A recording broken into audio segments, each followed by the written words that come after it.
Okay, for my Cuban silhouette project, I think I'm gonna base mine off of this silhouette, this building right here.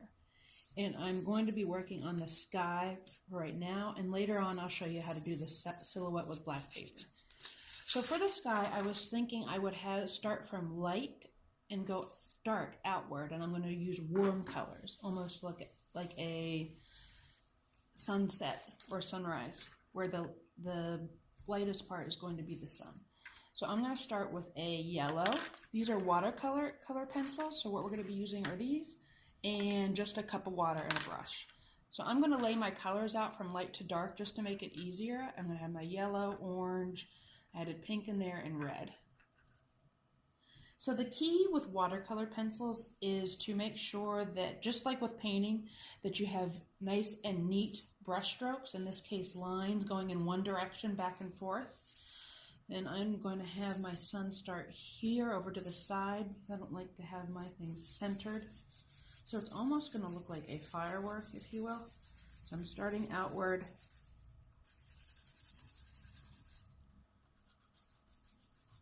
I may have to turn my paper. And notice I'm using the side of my colored pencil, and I'm going over to get a nice bold and bright color. If I go too light, then my color payoff is not going to be too good. It's going to be very light. And we want this to be bold, bright, and colorful.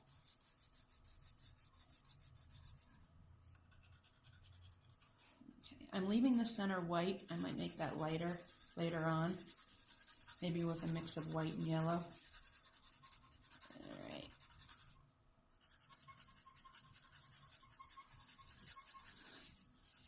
And I'm turning my paper as I go. All right. Again, my pencil marks are in one direction. I'm not crossing them, cross-hatching. Okay. Now I'm going to move to the second darkest color. I'm going to go ahead with orange, which is also close to yellow on the color wheel, and I'm going to slightly overlap, coloring a little bit on top of my yellow, just a little bit, not all the way. So I'm filling in those gaps where the white spaces are.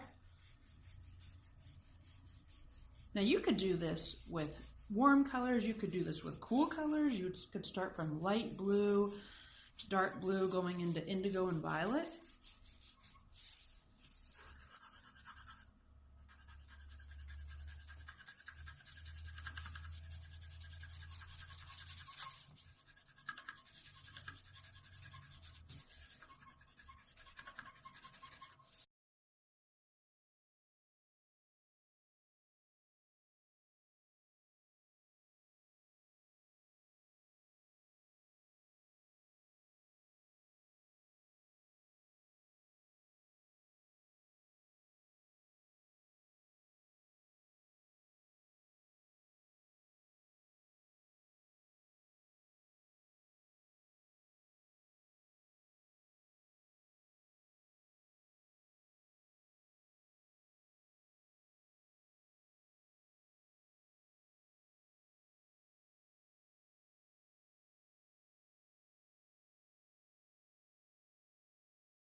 Finished adding all the color, got the red down, filled the page.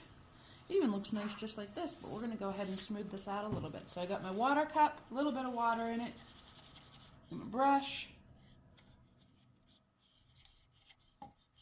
And now this is the important part because I'm going to start getting this paper wet, but you're still going to watch the direction of your brush strokes as well. So I'm going to start in the center just like I did with the colored pencils and go outward.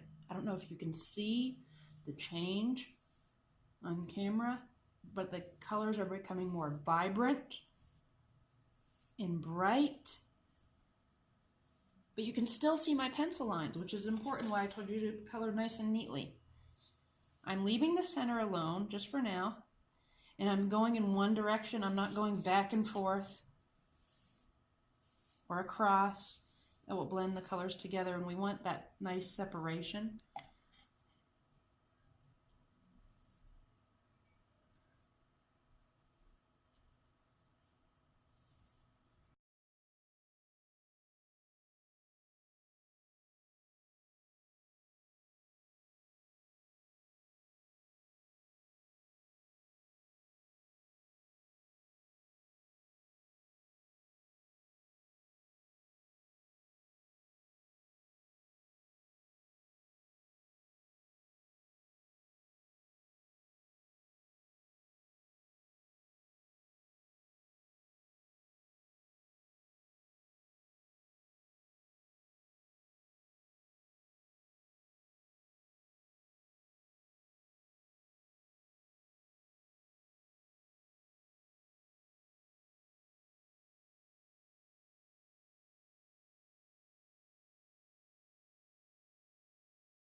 Now for a silhouette.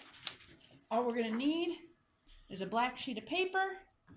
Remember, this is the silhouette I'm trying to recreate. I'm going to grab a white pencil so I'm able to see. And a silhouette is basically just the outline. It's as if the image was backlit and you're just forming the outline of the shadow. Now I'm going to start. I want my shadow or my silhouette to be halfway up my page, so I want it rather large. So I'm going to start with this line. I'm going to start with the building.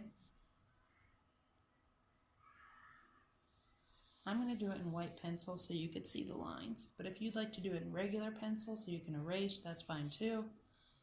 I'm going to do this knob tower on the building.